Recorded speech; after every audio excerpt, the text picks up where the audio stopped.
नमस्कार प्रिय दर्शकों, बूढ़ी चिड़िया ने बताया कि बुढ़ापे में औलाद साथ क्यों छोड़ जाती है। आज का वीडियो सभी को पूरा देखना चाहिए, क्योंकि बुढ़ापा तो एक दिन सभी पर आएगा। जो आज बालक है वह कल युवा बनेगा, परसों जवान बनेगा और आगे फिर बुढ़ापा स्वीकार करना ही पड़ेगा, चाहे कुछ भी कर लो। इसमें किसी की नहीं चलती है। ऐसा नहीं है कि कोई व्यक्ति अधिक धनवान है तो वह कुछ रिश्वत दे देगा और बुढ़ापा उस पर असर नहीं करेगा। ऐसा नहीं है कि कोई बड़ा बहादुर है, लोग उससे डरते हैं तो बुढ़ापा भी उसके डर से उसके पास नहीं जाएगा। चाहे कोई ज्ञानी हो, धनी हो, बली हो या गुणी हो, सबके सारे हुनर धरे के धरे रह जाएंगे जब बुढ़ापा आपके ऊपर आएगा। तब इसलिए यह जानकारी सबको ध्यान से सुननी चाहिए। प्रिय दर्शकों, आपको इस वीडियो से पता चलेगा कि औलाद बुढ़ापे में साथ क्यों छोड़ जाती है। इस बात को समझाने के लिए हमें इस कहानी को ध्यान से सुनना चाहिए। किसी जंगल में एक बहुत बड़ा बरगद का वृक्ष था। उस वृक्ष पर हजारों भांति भांति के पक्षी दिन भर किलोल करते रहते थे, अर्थात पूरे जंगल के पक्षी उस वट वृक्ष पर विश्राम करने के लिए जाते रहते थे। कुछ पक्षियों का तो वह वृक्ष स्थायी निवास था। उस वृक्ष पर रहकर पक्षी अपार आनंद की अनुभूति प्राप्त करते थे। प्रिय दर्शकों, कहते हैं, हम जब किसी स्थान पर या किसी व्यक्ति के साथ एक लंबे समय तक रहते हैं तो हमें उससे लगाव हो जाता है। इसी तरह उस वृक्ष पर रहने वाले सभी पक्षियों को उस वट वृक्ष से मोह हो गया था। प्रिय दर्शकों, एक दिन के बाद जंगल में सूखा पड़ गया। कई वर्षों से पानी नहीं बरसा था। जंगल के वृक्ष सूखकर मुरझाने लगे। वह वट वृक्ष भी पानी न मिलने के कारण सूखने लगा। समस्त पक्षी धीरे धीरे करके उस वृक्ष को छोड़ करके जाने लगे। जब वह वृक्ष पूरे तरीके से सूख गया और उसके पत्ते डालियां टूटकर नीचे गिरने लगे, तो उस वृक्ष पर रहने वाले सारे पक्षी उस वृक्ष को त्याग करके किसी दूसरे स्थान पर चले गए। केवल एक बूढ़ी चिड़िया उस वृक्ष पर अकेली बैठी रह गई। उसने देखा कि वृक्ष पर रहने वाले सारे पक्षी एक एक करके वहां से जा चुके हैं। कुछ पक्षियों ने उस बूढ़ी चिड़िया से भी चलने को कहा, परंतु चिड़िया ने जाने से मना कर दिया। बूढ़ी चिड़िया ने सोचा कि मेरा जन्म इसी वृक्ष पर हुआ है। इसी वृक्ष पर मैं खेल कूद कर बड़ी हुई हूं। मेरे जीवन के सारे सुख मुझे इसी वट वृक्ष ने दिए हैं। आज जब इसके ऊपर विपत्ति आई है तो मैं इसे विपत्ति में अकेला छोड़कर कैसे जा सकती हूं। इस वृक्ष ने मुझे पाल पोस कर बड़ा किया है, दुख सुख में मेरा साथ दिया है। मुझ पर इस वृक्ष का उद्धार है। मैं मरकर भी इस वृक्ष को छोड़कर नहीं जाऊंगी। वह लोग बड़े खुदगर्ज होते हैं जो अपने माँ बाप को बुढ़ापे में छोड़कर चले जाते हैं या परदेश में रहकर सुखपूर्वक जीवन यापन करते हैं। घर पर अपने वृद्ध जनों को भूल जाते हैं।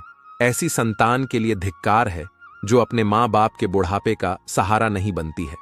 सोचो, जब तुम असहाय थे, जब तुम कमजोर थे, जब तुम्हारे माँ बाप ने तुम्हारा साथ छोड़ा था, क्या जब तुम बीमार हुए थे तब वह तुम्हें छोड़कर कहीं गए थे?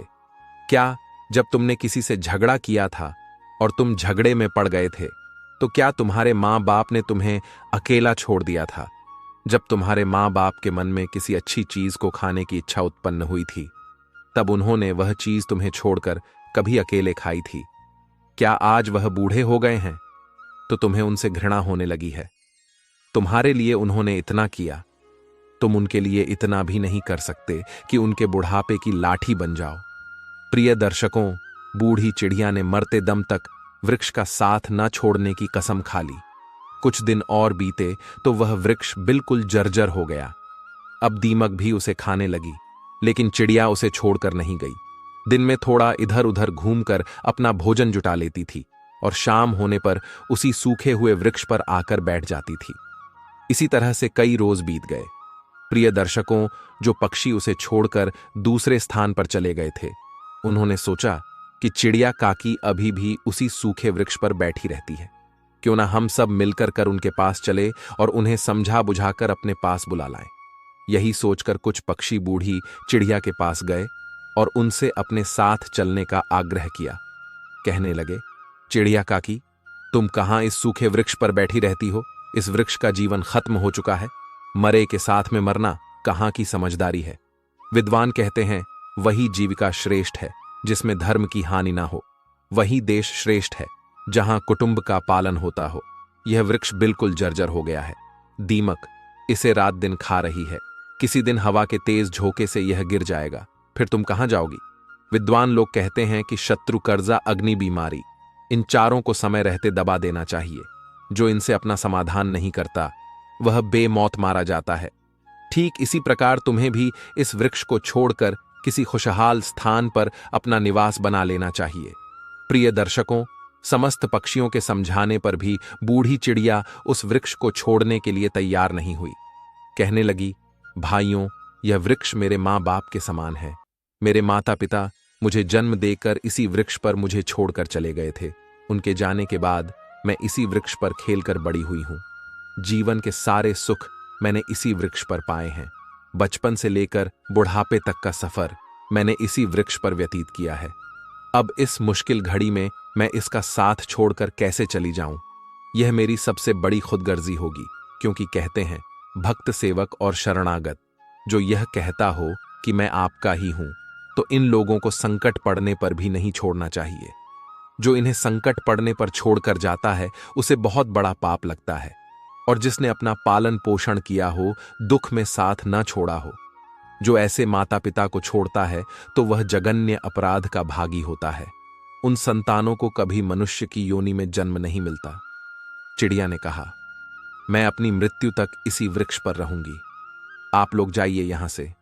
मैं यहां से नहीं जाना चाहती हूं। प्रिय दर्शकों, चिड़िया की बात सुनकर सारे पक्षी निराश हो जाते हैं। वह सभी लौटकर वापस चले जाते हैं। कुछ कुछ पक्षी तो कहने लगते हैं कि भाई, या इस बूढ़ी चिड़िया के साथ साथ इसकी बुद्धि भी सट गई है, इसीलिए उसे हमारा समझाना अच्छा नहीं लगता है। अगले दिन कुछ पक्षी फिर उसे समझाने के लिए आए, लेकिन चिड़िया ने जाने से फिर मना कर दिया।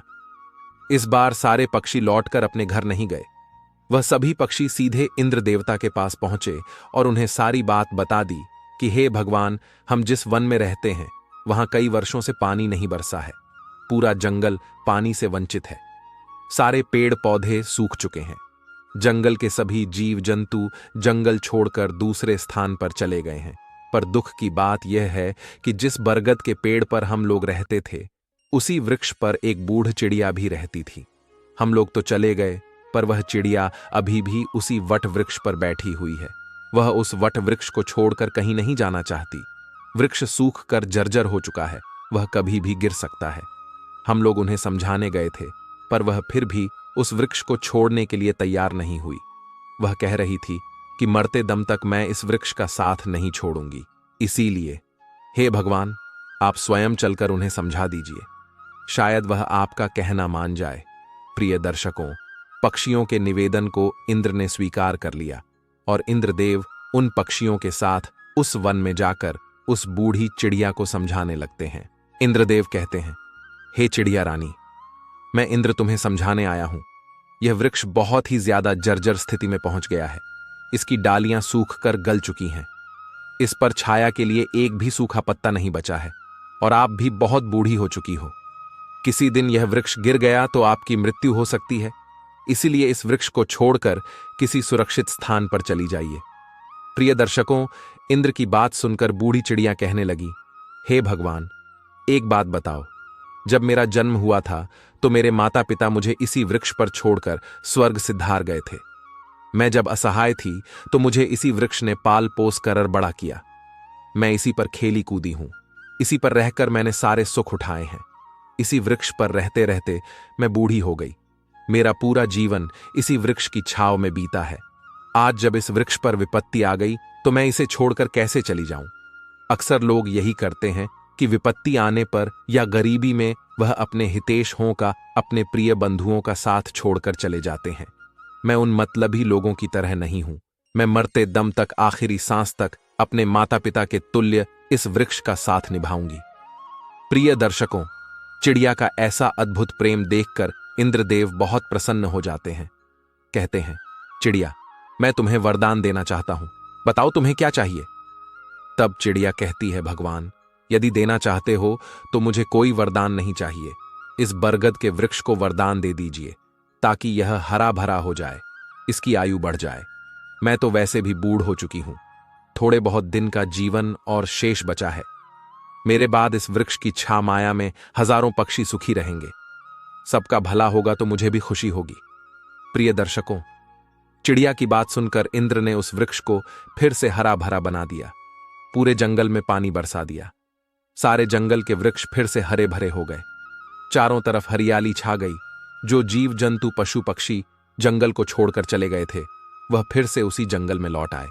सारे पक्षी उसी बरगद के वृक्ष पर आकर रहने लगे। सब पक्षी उस बूढ़ी चिड़िया काकी की खूब सेवा करने लगे। उनके लिए भोजन पानी सब वहीं लाकर देते थे। प्रिय दर्शकों, इस प्रकार चिड़िया का शेष जीवन सुखपूर्वक बीत गया। प्रिय दर्शकों, हमें इस कहानी से यह सीख लेनी चाहिए कि अपनों का बुरे वक्त में कभी साथ नहीं छोड़ना चाहिए। खास करके जिसने आपको जन्म दिया है उस मां का, और पालन पोषण करने वाले उस पिता का जो आपके जीवन दाता है।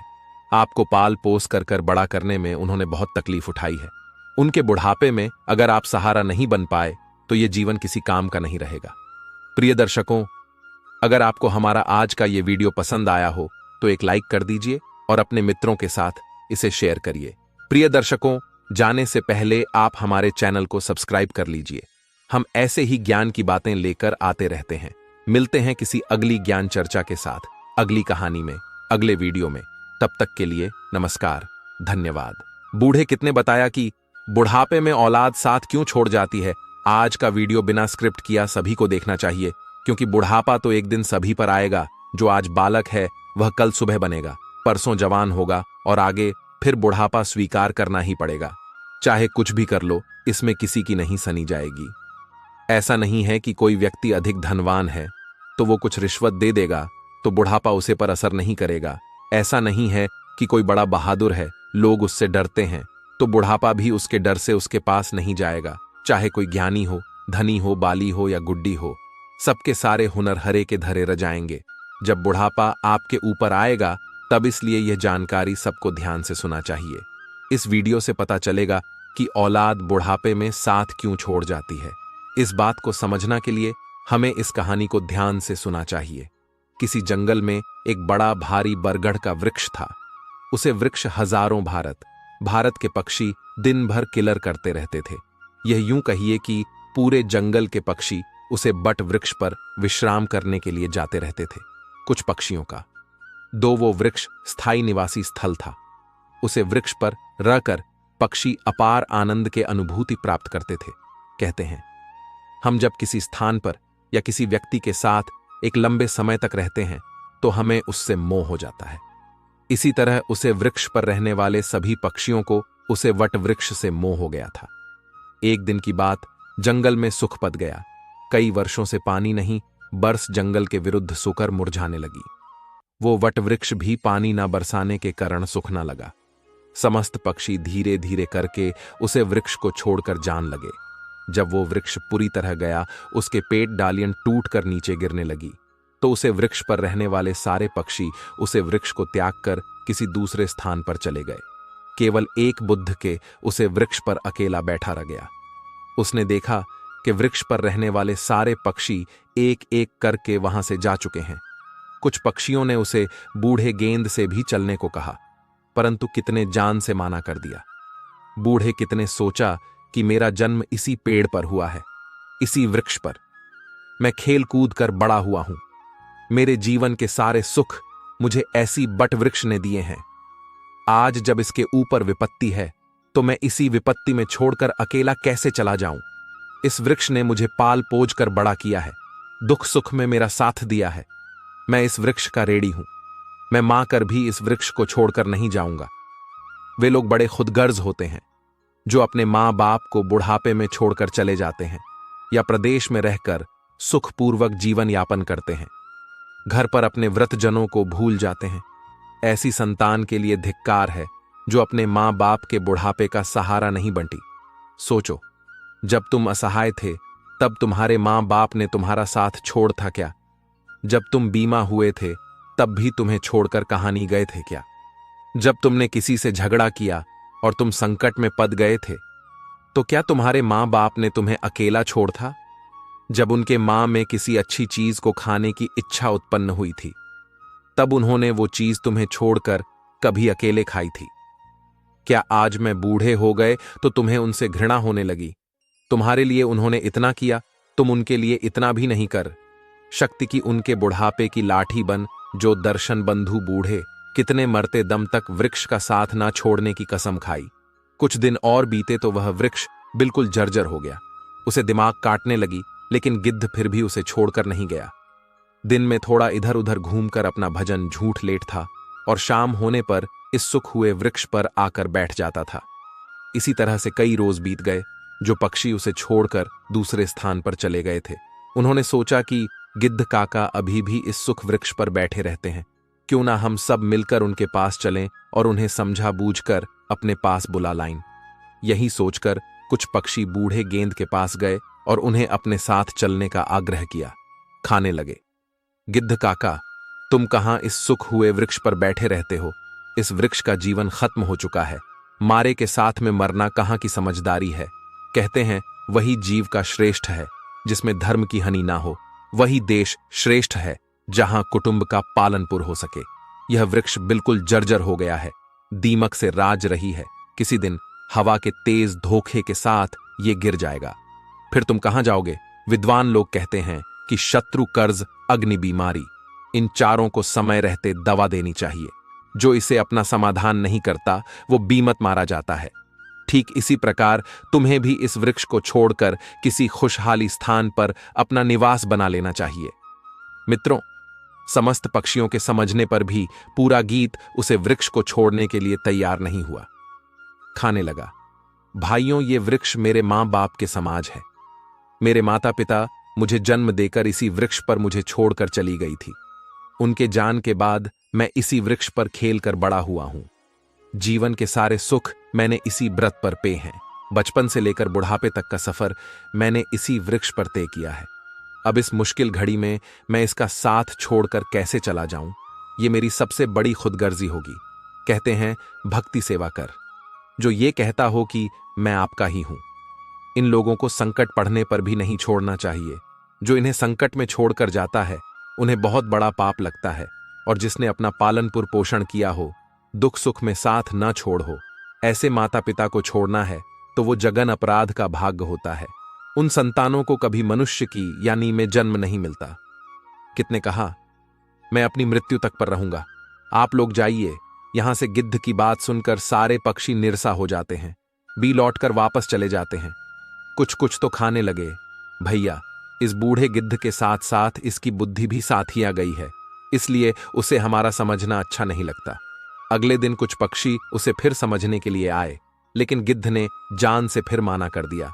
इस बार सारे पक्षी लौटकर अपने घर नहीं गई, पीछे इंद्र के पास पहुंचे और उन्हें सारी बात बताई कि है भगवान, हम जीमा में रहते हैं। वहां कई बरसों से पानी नहीं बरस है। पूरा जंगल पानी से शून्य है। पेड़ पौधे सब सूख चुके हैं। जंगल के सभी जीव जंतु जंगल छोड़कर दूसरे स्थान पर चले गए हैं। पर दुख की बात यह है कि जीव प्रगति पर हम लोग रहते थे। इस बरगढ़ पर एक बुद्ध गिद्ध भी राहत था। एक बुद्ध भी राहत है। इस बरगढ़ पर एक बुद्ध गिद्ध भी राहत है। हम लोग तो चले आए, पर वो गिद्ध उसे बरगढ़ को छोड़कर कहानी नहीं जाना चाहता। वृक्ष सूख कर जर्जर हो चुका है, वो कभी भी गिर सकता है। हम लोगों ने समझने गए थे, पर वो फिर भी उसे वृक्ष को छोड़ने के लिए तैयार नहीं हुए। वो कह रहे थे कि मरते दम तक मैं इस वृक्ष का साथ नहीं छोड़ूंगा। इसीलिए है भगवान, आप स्वयं चलकर उन्हें समझा दीजिए, शायद वो आपका कहना मान जाए। दर्शन बंधु पक्षियों के निवेदन को इंद्र ने स्वीकार कर लिया और इंद्रदेव उन पक्षियों के साथ उसे वन में जाकर उसे बूढ़े गेंद को समझने लगता है गिद्धराज, मैं देवराज इंद्र तुम्हें समझने आया हूं। यह वृक्ष बहुत ही जर्जर स्थिति में पहुंच गया है। इसकी दलिया सूख कर गाल चुकी है। इस पर छाया के लिए एक भी सुख पत्ता नहीं बचा है और आप भी बहुत बूढ़े हो चुके हो। किसी दिन यह वृक्ष गिर गया तो आपकी मृत्यु हो सकती है, इसलिए इस वृक्ष को छोड़कर किसी सुरक्षित स्थान पर चले जाइए, दर्शन बांधो। इंद्र की बात सुनकर बुद्ध गिद्ध खाने लगा है। भागवत, एक बात बताओ, जब मेरा जन्म हुआ था तू मेरी माता पिता मुझे इसी वृक्ष पर छोड़कर स्वर्ग से धार गई थी। मैं जब से था तो मुझे इसी व्यक्ति ने पाल पोज कर बड़ा किया। मैं इसी पर खेल कूड़ा हूं, इसी पर रहकर सारे सुख उठा हैं। इसी वृक्ष पर रहते रहते मैं बुद्ध हो गया। मेरा पूरा जीवन इसी वृक्ष की छांव में बीता है। आज जब इस व्रत पर विपत्ति ए गई तो मैं इसे छोड़कर कैसे चला जाऊं? आप सब लोग यही करते हैं कि विपत्ति आने पर गरीबी में अपने बंधु बांधों का साथ छोड़कर चले जाते हैं। मैं उन मतलबी लोगों की तरह नहीं हूं। मैं मरते दम तक, आखिरी सांस तक अपने माता पिता के टूल इस वृक्ष का साथ निभाऊंगा। प्रेम देखकर इंद्र बहुत खुश हो जाते हैं। कहते हैं, मैं तुम्हें वरदान देना चाहता हूं, बताओ तुम्हें क्या चाहिए? तब युद्ध कहता है भगवान, यदि देना चाहते हो तो मुझे वरदान नहीं चाहिए। इस बरगढ़ को वरदान दे दीजिए ताकि ये हरा भरा हो जाए, इसकी आयु बाढ़ जाए। मैं तो वैसे भी बुद्ध हो चुका हूं, थोड़े बहुत दिन का जीवन शेष बच्चा है। मेरे बाद इस वृक्ष की छाया में हजारों पक्षी सुखी रहेंगे। सबका भला होगा तो मुझे भी खुशी होगी। गिद्ध की बात सुनकर इंद्र ने उसे वृक्ष को फिर से हरा भरा बना दिया। पूरे जंगल में पानी बरस दिया। सारे जंगल के वृक्ष फिर से हरे भरे हो गए। चारों तरफ हरियाली छिड़ गई। जो जीव जंतु पशु पक्षी जंगल को छोड़कर चले गए थे, मैं फिर से इस जंगल में लौट आई। सारे पक्षी इस बरगढ़ पर आकर कलरब करने लगी। सब पक्षी उसे बूढ़े गेंद काका की खूब सेवा करने लगे। उनके लिए भजन पानी सब वहीं लाकर देते थे। मित्रों, इस प्रकार गेंद का शेष जीवन सुखपूर्वक बीत गया। हमें भी इस कहानी से सीख लेनी चाहिए कि अपनों का बुरे वक्त में कभी साथ नहीं छोड़ना चाहिए। खासकर पालन पोषण करने वाले उसे पिता का, वो आपके जीवन डांटा है। आपको पाल पोज कर बड़ा करने में उन्होंने बहुत तकलीफ उठाई है। उनके बुढ़ापे में यदि आप सहारा नहीं बन पे तो वो जीवन किसी कम का नहीं रहेगा। दर्शन बंधु, ये वीडियो यदि पसंद आया हो तो वीडियो को लाइक करना और चैनल को सब्सक्राइब करना। मिलते हैं अगली वीडियो में नहीं, चर्चा के साथ। आप सभी का बहुत बहुत धन्यवाद। जय श्री कृष्णा। एक गांव में एक रामू नाम का किसान रहता था और उस किसान के 4 पुत्र थे। चारों पुत्र रामू के धीरे धीरे बड़े हो रहे थे। प्रिय दर्शकों, रामू के 3 बेटे तो काफी बुद्धिमान थे, लेकिन उसका जो छोटा बेटा था वह कुछ कम बुद्धि वाला था। लेकिन उसमें एक विशेषता थी कि वह जितना ही कम बुद्धि वाला था उतना ही उसका शरीर बलशाली था, तगड़ा और तंदुरुस्त था। उस किसान रामू के दिमाग में एक विचार आया कि मेरे तीनों बेटे तो काफी बुद्धिमान हैं, वह अपना जीवन किसी न किसी तरह से काट लेंगे, लेकिन मेरा छोटा पुत्र कम बुद्धि वाला है। इसकी जीविका के लिए मुझे बड़ी चिंता हो रही है। फिर काफी सोच विचार के बाद वह इस नतीजे पर पहुंचा कि क्यों ना मैं अपने इस छोटे पुत्र को पहलवानी सिखा दूं। वैसे भी इसका शरीर देखने में पहलवानों जैसा है। अब तो उस किसान रामू ने अपने छोटे पुत्र को पहलवानी करवाना शुरू कर दिया। उसे बहुत अच्छी अच्छी पहलवानों की खुराक मिलती थी। अब तो किसान का छोटा पुत्र बहुत जल्दी ही बड़ा ताकतवर हो गया। प्रतिदिन कसरत करता था, दौड़ लगाता और पहलवानी के जो गुण थे उन्हें सीखता रहता था।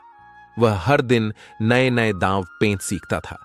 इस प्रकार धीरे धीरे समय निकलता गया। किसान रामू ने अपने बड़े तीनों पुत्रों का विवाह कर दिया। जब किसान के पुत्रों का विवाह हो गया तो 3 पुत्रों की जो स्त्रियां थीं वह भी किसान के छोटे बेटे से दिन रात जलने लगी। मन में सोचने लगी कि यह छोटा वाला देवर कुछ काम धाम तो करता नहीं है, पूरे दिन पहलवानी करता है और अच्छी अच्छी चीजें खाता रहता है, और हम और हमारे पति तीनों काम धंधे में लगे रहते हैं और यह बैठे बैठे मौज उड़ाता है। यही सोचकर रामू तीनों बहुओं ने अलग होने के लिए विवाद खड़ा कर दिया। जब अलग होने की जिद करने लगी तो किसान रामू ने मन में सोचा कि अब मुझे अपने छोटे पुत्र का भी विवाह कर देना चाहिए। यही सोचकर उस किसान ने एक बड़ी सुंदर और विद्वान कन्या की तलाश की और उस कन्या के साथ अपने छोटे पुत्र का विवाह संपन्न करा दिया। प्रिय दर्शकों, उस पहलवान की पत्नी इतनी सुंदर थी कि उस पूरे क्षेत्र में कोई भी स्त्री उसके समान सुंदर नहीं थी, और सुंदर होने के साथ साथ वह बड़ी विद्वान थी। उसे 14 विद्याओं का ज्ञान था। अब विवाह होने के बाद चारों पुत्रों को किसान ने अलग अलग कर दिया ताकि घर में किसी बात को लेकर विवाद ना हो। जब चारों बेटे अलग अलग हो गए तो किसान रामू के 3 बड़े बेटे काफी बुद्धिमान थे, इसीलिए वे तीनों अच्छी तरह से कमाने खाने लगे। वह हर काम जानते थे, खेती में भी खूब मेहनत करते थे, इसीलिए उनका समय बहुत अच्छे से चल रहा था। परंतु जो पहलवान था उसका तो वही काम था, अच्छा अच्छा खाना और प्रतिदिन पहलवानी करना। अब तो बहुत जल्दी ही उसके ऊपर कंगाली आने लगी। उसकी पत्नी उससे दिन रात लड़ने लगी, कहती थी कि तुम कोई काम नहीं करते हो, दिन भर खाली पड़े रहते हो, खाने को अच्छा अच्छा चाहिए, इस तरह से हमारा गुजारा कैसे होगा। अब तो दोनों पति पत्नी में विवाद होने लगा। प्रिय दर्शकों, उसकी पत्नी जो थी वह काफी बुद्धिमान थी, काफी होशियार थी। एक दिन अपने पति से बोली कि तुम ऐसा करो, इस देश के राजा के पास जाओ और राजा से कहना कि मुझे नौकरी दे दो। तो पहलवान कहने लगा कि यह तुम क्या कह रही हो, मैं तो कोई काम ही नहीं जानता हूं, केवल कुश्ती लड़ सकता हूं और भोजन कर सकता हूं, और कोई काम तो मुझे कुछ आता ही नहीं है। तो राजा के यहां मुझे नौकरी कैसे मिल जाएगी, और मिल भी जाएगी तो मैं वहां क्या काम करूंगा। तो वह पत्नी कहने लगी कि तुम इस बात की चिंता मत करो कि मैं कुछ नहीं जानता हूं, मैं जो कहती हूं वह तुम करो। मेरे कहने से तुम महाराज के पास जाओ और महाराज से कहो कि महाराज, मैं आपके यहां नौकरी करना चाहता हूं। राजा जब तुम्हें नौकरी देने को तैयार हो जाए तो तुम उसके यहां लखटकियां के पद पर नौकरी पर लगना। पत्नी की बात सुनकर पहलवान कहने लगा कि लखटकियां क्या होता है। तब उसकी बुद्धिमान स्त्री समझाने लगी कि देखो, राजा के यहां 1,00,000 टका रोज पाने वाला एक नौकर होता है, जो हर रोज 1,00,000 टका रोज वेतन पाता है। उसका काम यह होता है कि जो काम राजा से ना हो सके, उसकी सेना से ना हो सके, उसके किसी मंत्री से ना हो सके, तो उस काम को लखटकियां को करना पड़ता है। तो पहलवान बोला कि मैं तो कुछ जानता भी नहीं हूं, फिर मैं उस काम को कैसे करूंगा। तब पत्नी बोली, देखो तुम चिंता मत करो, मैं हूं ना, आप तो बस चले जाओ वहां और महाराज से कहना कि मुझे लखटकियां की नौकरी चाहिए। प्रिय दर्शकों, पहलवान अपनी पत्नी की बात सुनकर उदास मन से राजा के दरबार को चल देता है।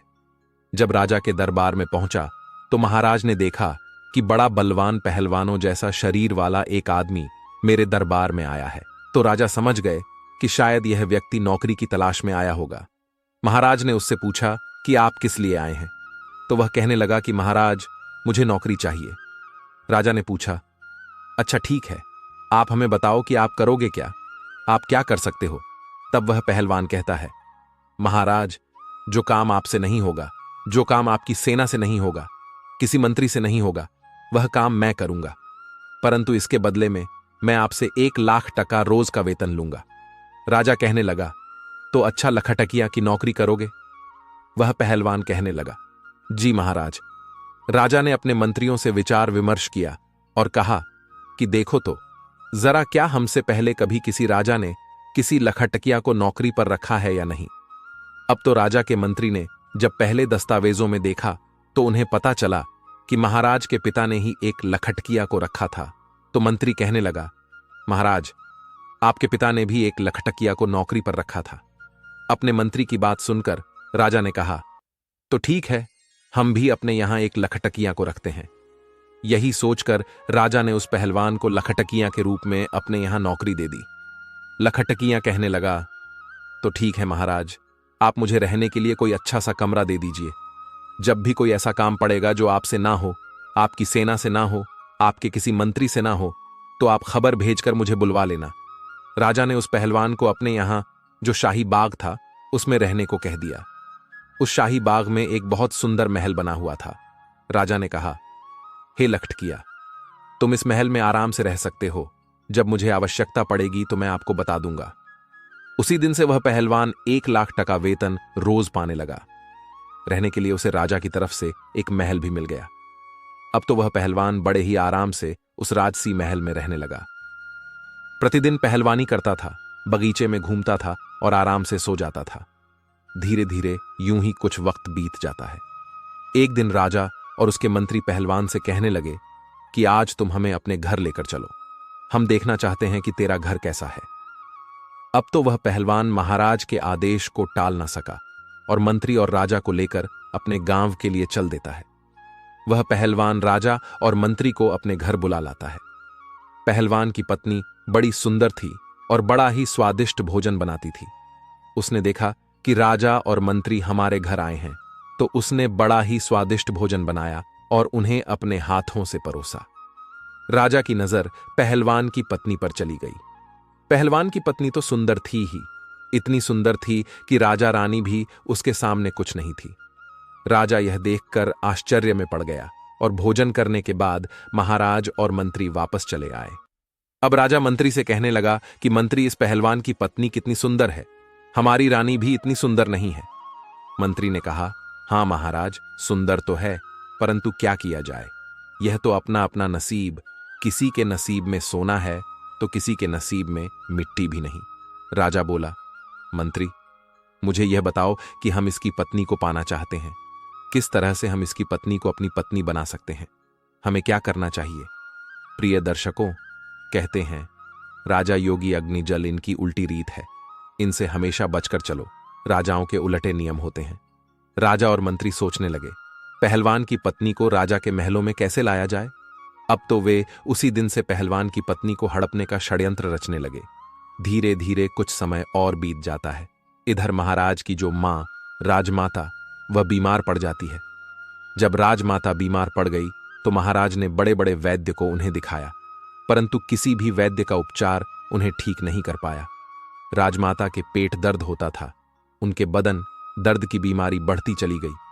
कोई भी वैद्य हकीम उनका इलाज नहीं कर सका। एक दिन एक वैद्य जी आए। मंत्री ने मन में विचार किया कि मुझे कुछ षड्यंत्र रचना चाहिए।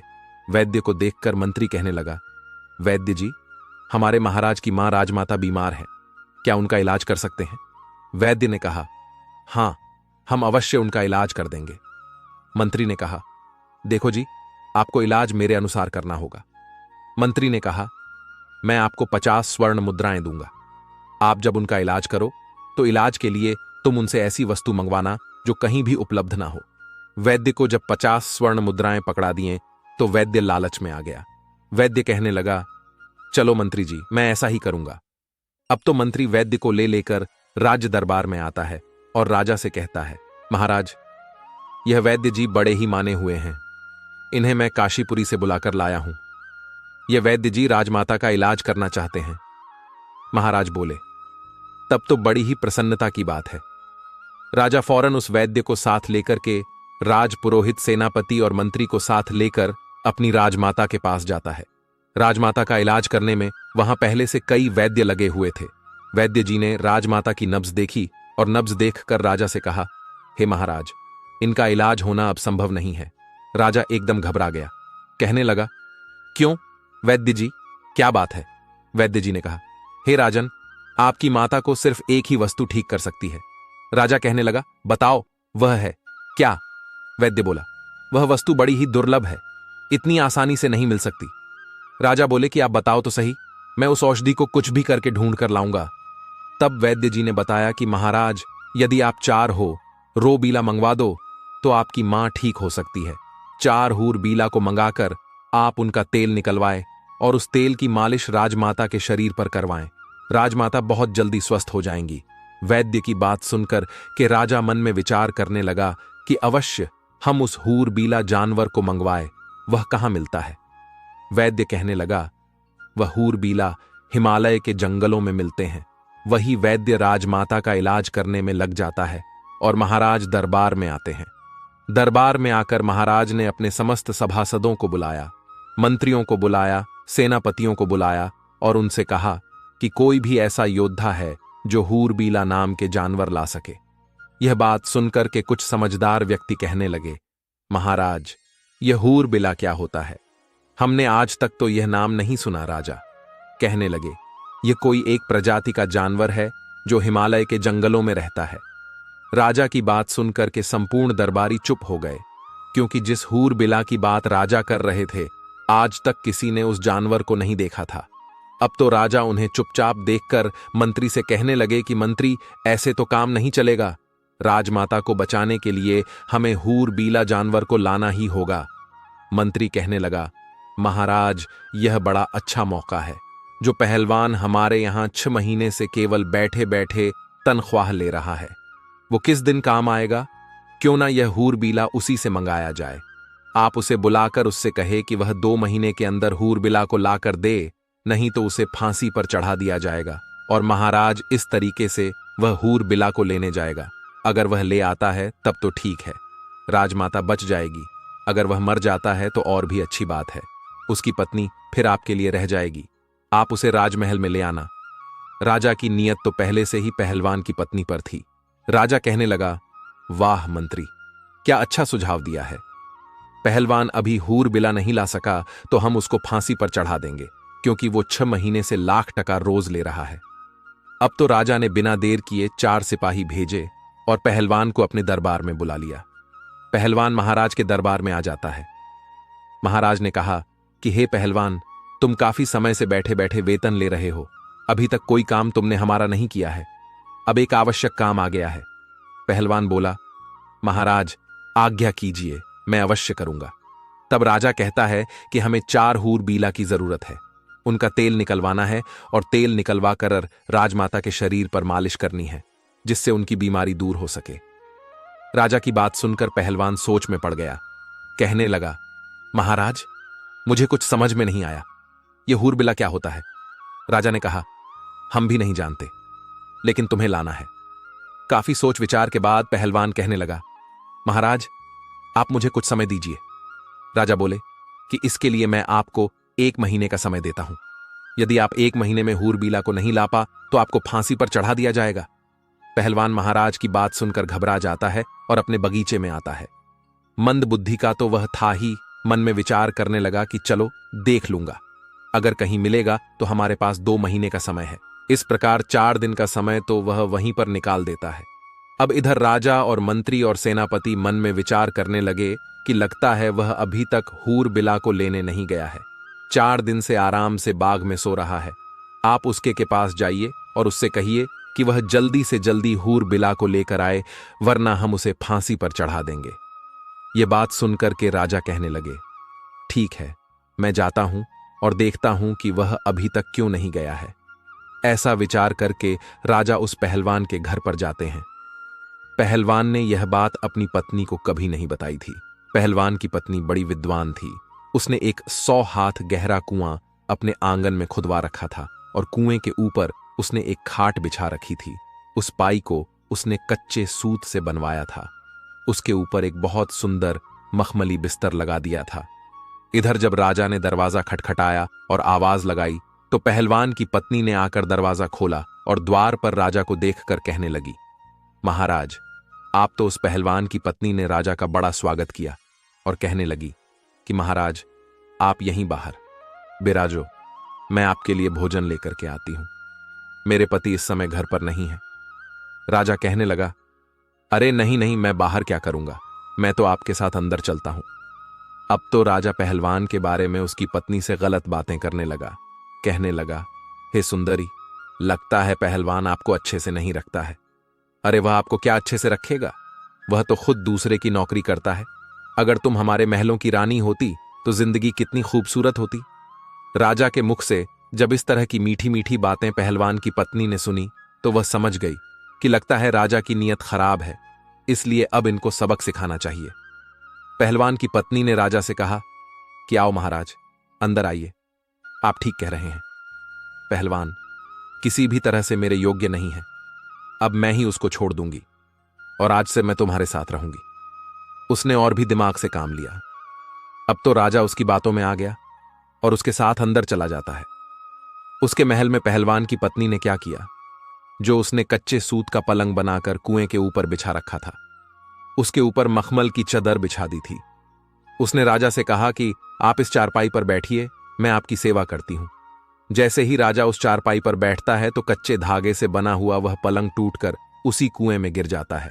राजा उस कुएं में गिर जाता है। महाराज सोचने लगे कि यह क्या हुआ, अब तो मैं फंस गया। इधर महाराज नीचे गिर जाते हैं और उधर पहलवान बड़े आराम से समय पास कर रहा था। जब सुबह हुई तो पहलवान की पत्नी ने अपने अपने देवर जेठ के पुत्रों को बुलाया। उनके कई पू थे, उन्हें बुलाया और उनसे कहा कि मैं आपको 2 स्वर्ण मुद्राएं दूंगी, इसमें एक व्यक्ति है, उसे बाहर निकालो। उसके पुत्रों ने उस राजा को बाहर निकाला और आदेश दिया कि इसको बांधकर इसके ऊपर 50 कोड़े लगाए जाएं। अब तो पहलवान की पत्नी के आदेश पर राजा को 50 कोड़े लगाए गए और कहा कि इसको वापस इसी कुआं में डाल दीजिए। उन पुत्रों ने वापस उसको कुएं में डाल दिया। पहलवान की पत्नी ने कहा कि 1 मटके में पानी और 2-2 रोटी इस कुएं में नीचे रख दो। रस्सी की सहायता से रोटी और पानी भी कुएं में पहुंचा दिया। अब तो रोजाना राजा के साथ वैसा ही व्यवहार किया जाता था। उधर राजा मन में विचार करने लगा कि अब तो मैं बहुत बुरा फंस गया हूं। अब तो उसके भतीजे रोज उसको कुएं से निकालते और 50 कोड़े मारकर फिर से कुएं में डाल देते थे। राजा को पिटते पिटते 3 से 4 दिन हो गए। राजा जब अपने दरबार में नहीं पहुंचा, अपने घर नहीं पहुंचा, तो मंत्री विचार करने लगा कि महाराज को क्या हुआ। महाराज काफी दिन से पहलवान की पत्नी के पास गए थे, ना जाने क्या कर रहे हैं, मुझे भी चलकर देखना चाहिए। ऐसा विचार करके मंत्री भी चल देता है। और जब काफी अंधेरा हो जाता है तो मंत्री उस पहलवान की पत्नी के महल के द्वार पर पहुंच जाता है। आवाज लगाई तो पहलवान की पत्नी बाहर आती है। बाहर आकर देखा तो राजा के मंत्री थे। मंत्री कहने लगा कि देखो, मैं राजा का मंत्री हूं और आपसे मिलने आया हूं। पहलवान की पत्नी बोली, आप क्यों आए हैं? पहलवान की पत्नी के ऊपर मंत्री की भी नीयत खराब थी। मंत्री कहने लगा कि मैं इसलिए आया हूं, देखो, पहलवान तो अब मर ही जाएगा, वह जीवित नहीं रहेगा क्योंकि वह हिमालय के जंगलों में गया है और तुम कहां अकेली यहां रहोगी, इसलिए तुम मेरे साथ चलो, मैं आपको महाराज के महलों में लेकर के चलूंगा। पहलवान की पत्नी ने जब मंत्री की बात सुनी तो वह उसके दिमाग को भी समझ गई। उसने फिर से दिमाग से काम लिया और कहने लगी, आप मेरे साथ आइए। इस प्रकार पहलवान की पत्नी मंत्री को बुलाकर अंदर ले गई और उसी खाट पर, जिस पर कच्चा सूत लगा हुआ था, उस खाट पर मंत्री को बैठा दिया। मंत्री जैसे ही खाट पर बैठा तो एकदम से कुएं के अंदर गिर पड़ा और राजा के ऊपर जाकर गिरा। राजा देखकर कहने लगा कि मंत्री जी, तुम यहां कैसे? मंत्री ने कहा, महाराज, आप यहां कैसे? जवाब दिया, मैं पहलवान की पत्नी की खातिर खुशामद में हूं, अब तू भी आ गया है तो और भी अच्छा हुआ। इधर जब सुबह हुई तो पहलवान की पत्नी ने अपने जेठ के पुत्र थे, अपने कुटुंब के जो पुत्र थे, उन्हें बुलवाया। उनका रोजाना का नियम बन गया था। वह आए और उन्होंने एक रस्सी डाल दी और उन्होंने बोला, नंबर 1। तो राजा कहने लगा, मेरा नंबर आया है, पहले मैं ऊपर जाऊंगा। इस प्रकार वह राजा को रस्सी पकड़वाकर ऊपर चढ़ा लेते हैं और उसे खंबे से बांध देते हैं। फिर दूसरा रस्सा डाला उसको, बोल नंबर 2। तो मंत्री भी ऊपर आ गया, उसको भी खंबे से बांध दिया। फिर उनको 50-50 कोड़ लगाए, फिर से उसी कुएं में डाल दिया गया और कहा कि इनको 1 मटका पानी और 4 रोटी नीचे पहुंचा दो। रस्सी की सहायता से रोटी और पानी कुएं में नीचे पहुंचा दिया। अब तो राजा और मंत्री के साथ प्रतिदिन 50 कोड़े बरसने लगे। उनको रोजाना कोड़ों की मार पड़ने लगी। राजा और मंत्री दोनों के शरीर से चमड़ी उतर गई थी। इसी तरह से 10 दिन निकल जाते हैं। इधर राजा के सेनापति ने विचार किया कि राजा को ढूंढने के लिए मंत्री गया था, वह भी लौटकर अभी तक नहीं आया। मुझे भी चलकर देखना चाहिए कि उनके साथ आखिर क्या हुआ है।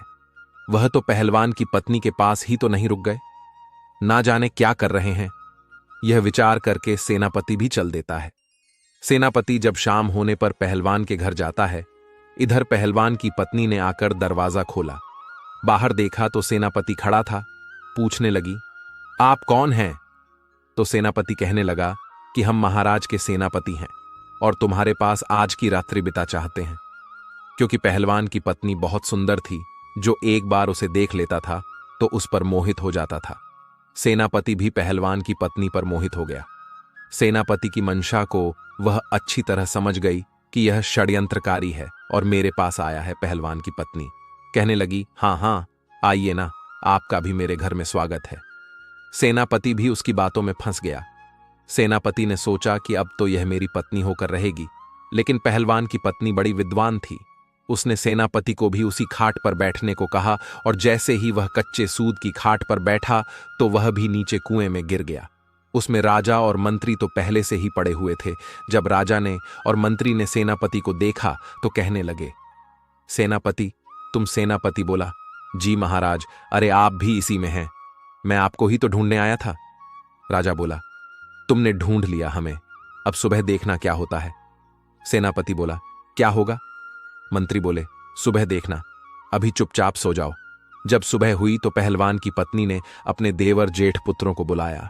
वह सब लोग आए और उन्होंने आकर रस्सा नंबर 1 डाल दिया। उसे पकड़कर राजा ऊपर आ गया। राजा को रोज की तरह खंभे से बांध दिया। फिर दूसरा रस्सा डाला। मंत्री भी उसे पकड़कर ऊपर आ गया। इसी तरह से तीसरा रस्सा भी डालकर सेनापति को भी ऊपर निकाल दिया। इस प्रकार से पहलवान की पत्नी ने आदेश किया कि कैदी नंबर 1 को 255 कोड़े लगाए जाए, कैदी नंबर 2 को 200 कोड़े मारे जाएं और कैदी नंबर 3 को 300 कोड़े मारे जाएं। पहलवान की पत्नी की बात सुनकर उन सभी पुत्रों ने कोड़े मारने शुरू कर दिए। कोड़ों की मार पड़ने से उनकी चमड़ी निकल आई। कोड़े मारने के बाद रस्सियों के सहारे उन्हें उसी कुएं में फिर लटका दिया। उसके बाद उन्हें पीने के लिए मटके का पानी और 6 रोटी उसमें डाल दी। धीरे धीरे समय निकलता गया। राजा, मंत्री और सेनापति तीनों को प्रतिदिन मार पड़ती थी। उनकी पीठ पर रोज कोड़े बरसते थे। अब तो वह बड़े परेशान होने लगे। कहां वह पहलवान की पत्नी को लेने आए थे और कहां उल्टे उनकी ही जान के लाले पड़ गए। अब एक दिन कोतवाल, जो राजा के कोतवाल थे, उन्होंने मन में विचार किया कि चलिए मैं भी चलकर देखता हूं कि महाराज और मंत्री और सेनापति जी अभी तक क्यों नहीं आए। जो भी पहलवान की पत्नी के पास जाता है वह लौटकर क्यों नहीं आता है। ना जाने क्या कर रहे हैं वे लोग, मैं चलकर देखता हूं। यह विचार करके कोतवाल भी चल देता है। वह घोड़े पर बैठा और चल दिया। कोतवाल ने मन में विचार किया कि मैं चलकर देखता हूं कि महाराज, सेनापति और मंत्री तीनों पहलवान की पत्नी के पास रुककर क्या कर रहे हैं, ऐसा क्या है। वहां ऐसा विचार करके कोतवाल अंधेरे में पहलवान के घर जाते हैं और उसने दरवाजा खटखटाया। आवाज लगाई तो पहलवान की पत्नी समझ गई, लगता है कोई राजा के यहां से कोई आया है। उसने दरवाजा खोला तो देखा द्वार पर कोतवाल खड़ा है। यह देखकर पहलवान की पत्नी कहने लगी कि तुम कौन हो। तो उसने बताया कि हम कोतवाल हैं, राजा के यहां से आए हैं। कोतवाल ने जब पहलवान की पत्नी को देखा तो वह भी उसकी सुंदरता पर लट्टू हो गया और वह भी उसी के घर रात में रुकना चाहता था। पहलवान की पत्नी बोली कि आपका स्वागत है। उसी रात कोतवाल को भी ले जाकर उसी कच्चे सूत के पलंग पर बैठा दिया और जैसे ही कोतवाल चारपाई पर बैठा, एकदम से नीचे कुएं में गिर गया। राजा, मंत्री, सेनापति पहले से ही उसमें नीचे थे। यह देखकर राजा कहने लगा, कोतवाल जी, आप भी यहां आ गए। कोतवाल ने पूछा, राजा साहब, आप यहां क्या कर रहे हैं। राजा ने कहा, सुबह देखना यहां क्या होता है। कोतवाल कहने लगा, महाराज क्या होगा। राजा ने कहा, सुबह देखना, अब आप आराम से रात्रि में विश्राम करो। इधर सुबह हुई तो पत्नी ने अपने देवर और जेठ के पुत्रों को बुलाया और 4 रस्सी उस कुएं में डलवाई। एक एक करके राजा, सेनापति, मंत्री सभी को बाहर निकाला और फिर सभी को 50-50 कोड़े मारे गए। इसके बाद चारों को फिर नीचे उतार दिया और उनको 1 मटका पानी और 8 रोटियां खाने को डाल दी। अब तो पहलवान की पत्नी का नियम बन गया, अपने देवर जेठ के पुत्रों को बुलाती, उन्हें बाहर निकलवा और उनको 50-50 खोड़े लगवाती। उसी कुएं में फिर से उन्हें नीचे डाल देती। अब तो वे चारों उस कुएं में पड़े पड़े बीमार पड़ने लगे। अब तो राजा मन में विचार करने लगा कि यहां से कैसे छूटा जाए। अब वे मन ही मन बहुत दुखी हो रहे थे। इधर पहलवान मन में विचार करने लगा कि अब मैं हूरबीला को कहां से लाऊं।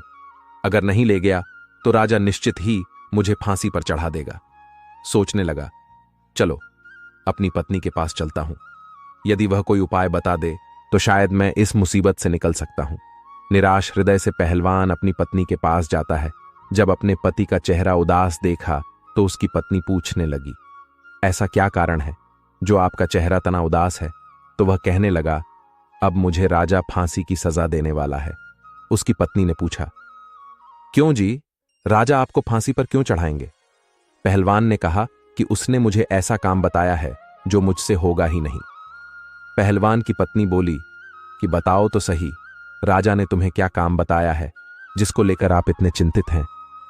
पहलवान ने सारी बात अपनी पत्नी को बताई और कहा कि महाराज ने मुझसे 4 ऊर्मिला मांगे हैं और वे हरबला हिमालय के जंगलों में मिलते हैं। राजा उनका तेल निकलवाए गए। राजमाता बहुत बीमार है, उस तेल से राजमाता की मालिश की जाएगी।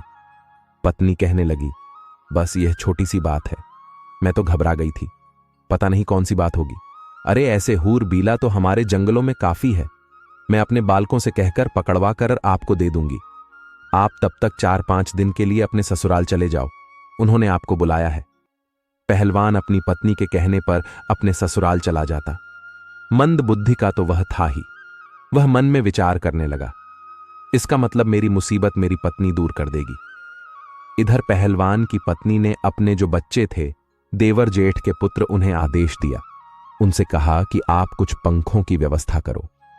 चिड़िया के, कबूतर के, मोर के, समस्त पक्षियों के पंख ज्यादा से ज्यादा लेकर के आओ और एक कमरे में उन पंखों को भर दो। उसके देवर जेठ के पुत्र वह छोटे छोटे बालक ही थे। उन्होंने 2 दिन में ही कमरा पंखों से भर दिया। जब तीसरा दिन हुआ तो पहलवान की पत्नी ने अपने देवर जेठ के पुत्रों को बुलाया और उनसे कहा कि आप 2 क्विंटल तारकोल की व्यवस्था करो। इस प्रकार से तारकोल की व्यवस्था की गई। फिर उसके बाद उसे गर्म किया गया और गर्म करके जब वह पतला हो गया तो उसे ठंडा करने रख दिया। ठंडा हो जाने पर उसे एक बड़ी कड़ाही में भरकर रख दिया। जब तारकोल ठंडा हो गया तो उसे एक बड़ी कड़ाही में भरकर रख दिया। फिर उसके बाद उस कुएं में 1 नंबर रस्सा डाला गया तो राजा सोचने लगा, अरे आज तो मुझे दोपहर से ही बुलाया जा रहा है। रोजाना तो सुबह पिटाई होती थी, अभी तो दोपहर का समय है। क्या आज फिर मार पड़ने वाली है? तो राजा चुपचाप से ऊपर चढ़ जाता है। पहलवान की पत्नी वहां डंडा लेकर के बैठी थी। उसने राजा से कहा कि यह कढ़ाई रखी है, इसमें स्नान करो। यदि ज्यादा आनाकानी की तो इस डंडे की मार पड़ेगी। राजा चुपचाप डर के मारे उस तारकोल से भरे कढ़ाई में घुस जाता है और जब वह बाहर निकला तो संपूर्ण शरीर पर तारकोल लिपट गया। पहलवान की पत्नी बोली, इस कमरे में जाइए और इसमें आराम से लेट जाइए। राजा को उस कमरे में भेज दिया गया जिसमें हजारों पक्षियों के पंख पड़े थे। राजा जैसे ही उस कमरे में लेटा तो पक्षियों के सारे पंख उनके शरीर से चिपक गए। राजा जैसे ही उस कमरे में लौटे तो पूरे शरीर से पंख ही पंख चिपक गए। इसके बाद राजा को एक लोहे के खूंटे से बांध दिया। इस तरह से नंबर 2 रस्सा डाला गया। मंत्री को बुलाया गया। मंत्री सोचने लगा, अब मुझे बुलाया जा रहा है। राजा साहब अभी तक नीचे नहीं आए, हो सकता है उन्हें छोड़ दिया हो। लगता है आज हम सबको रिहा किया जा रहा है। तो मंत्री बड़ी जल्दी जल्दी ऊपर चढ़कर आ जाता है। ऊपर चढ़कर जब आया तो देखा कि पहलवान की पत्नी डंडा लेकर बैठी हुई है। मंत्री से कहा, चलो इस कढ़ाई में स्नान करो। मंत्री गिड़गिड़ा लगा, परंतु पहलवान की पत्नी ने उसे बलपूर्वक उस कढ़ाई में गिरा दिया। जैसे ही कढ़ाई में मंत्री जी गिरे तो वह भी कोलतार में पूरे नहा गए। संपूर्ण शरीर काला हो गया, पूरे शरीर पर तारकोल चिपक गया। फिर उसके बाद मंत्री को भी उसी कमरे में भेजा गया जिसमें पंख पड़े हुए थे और उनसे लेटने को कहा कि जाकर उस कमरे में सो जाओ। जैसे ही मंत्री उस कमरे में जाकर लेटा तो पूरे शरीर पर उसके पक्षियों के पंख चिपक जाते हैं। मुंह पर, कान पर कहीं भी कुछ दिखाई नहीं देता है। इसके बाद उन्हें भी एक दूसरे खूंटे से बांध दिया। इसी तरह से चारों को निकाल दिया और तारकोल में स्नान कराया। उसके बाद कमरे में भेजकर में लिटाया गया। चारों के शरीर से पक्षियों के पंख चिपक गए। फिर चारों को अलग अलग लोहे के खूंटे से बांध दिया गया। इस प्रकार से मित्रों, जब 4 दिन बीत गए, उधर वह पहलवान अपने ससुराल से लौटकर आता है और आकर अपनी पत्नी से कहता है कि अब बताओ कि वह हरबला कहाँ है। मुझे महाराज से डर लग रहा है। 2 महीने का समय पूरा होने वाला है, नहीं तो राजा मुझे पूरे परिवार सहित फांसी दे देगा। तब उसकी पत्नी बोली कि आप इतना क्यों घबरा रहे हो? देखो, मैंने पहले ही आपकी व्यवस्था कर दी है। चारों हूर बिला अंदर बंधे हैं। पहलवान ने देखा कि बड़े ही विचित्र 4 जानवर बंधे थे। देखने में इंसान जैसे लग रहे थे। शरीर काला था। जगह जगह पर पूरे शरीर में रंग बिरंगे भांति भांति के पंख लगे हुए थे। अब तो पहलवान बड़ा प्रसन्न होता है। पहलवान की पत्नी बोली कि आप इन्हें ले जाइए और एक डंडा लेकर जाना। यदि इनमें से कोई भी रास्ते में उत्पाद करता है तो उसे डंडे से पिटाई कर देना। यह बड़े सीधे हैं, चुपचाप चले जाएंगे। पहलवान प्रसन्न मुद्रा में चारों को पकड़कर उन्हें लेकर चल देता है और अपने हाथ में एक बड़ा सा डंडा लेकर उनके पीछे पीछे चलता है। इधर मंत्री और राजा विचार करने लगे कि यदि हम इससे भागने की कोशिश करेंगे तो यह बड़ा पहलवान है, हमें उठा उठाकर पटक देगा और हमें मार भी सकता है। इसीलिए चुपचाप इसके साथ चलने में ही भलाई है। जब वह पैदल उन्हें लेकर के आया तो अपने बगीचे में आ गया। शाम का वक्त था। मन में विचार करने लगा कि इन्हें सुबह महाराज के दरबार में पेश करूंगा। अब मैं आराम से सो जाता हूं। उन चारों को एक कोठरी में बंद कर देता है और एक कमरे में बंद कर दिया। अब राजा, मंत्री, कोतवाल और सेनापति विचार करने लगे, यदि सुबह पहलवान ने हमें दरबार में पेश किया तो फिर रानी हमारा तेल निकलवा लेगी, क्योंकि उन्हें भी शीघ्रता है। राजमाता को ठीक कराने की राज पुरोहित कल ही हमारा तेल निकलवा देंगे, अर्थात अब हमारी मृत्यु निश्चित है, इसलिए कोई उपाय कीजिए। यदि तेल भी नहीं निकलवाया तो संपूर्ण शहर में हमारी हंसी हो जाएगी। तो राजा कहने लगे कि इस कमरे से गुप्त सुरंग हमारी रानी के महल तक जाती है। आप ऐसा कीजिए, इस पत्थर को उठाइए और मुझे उस सुरंग में उतार दीजिए। उन चारों ने जोर लगाकर पत्थर उठाया और राजा को सुरंग से नीचे उतार दिया। राजा सुरंग के माध्यम से अपने महलों में पहुंच जाते हैं। राजा ने महल में जाकर के आवाज लगाई और महल में से जब रानी ने निकलकर देखा तो राजा को देखकर वह एकदम से घबरा गई, क्योंकि राजा का तो विचित्र रूप था, उनके शरीर पर पंख ही पंख लगे हुए थे। ऐसा जानवर या आदमी उसने आज तक नहीं देखा था। रानी चीख पड़ी। रानी की आवाज सुनकर नौकर चाकर, दास दासिया और कुछ सैनिक वहां इकट्ठे हो जाते हैं। सबने मिलकर महाराज की बहुत पिटाई की। कहने लगे, मारो, ना जाने कौन सा जानवर आ गया है।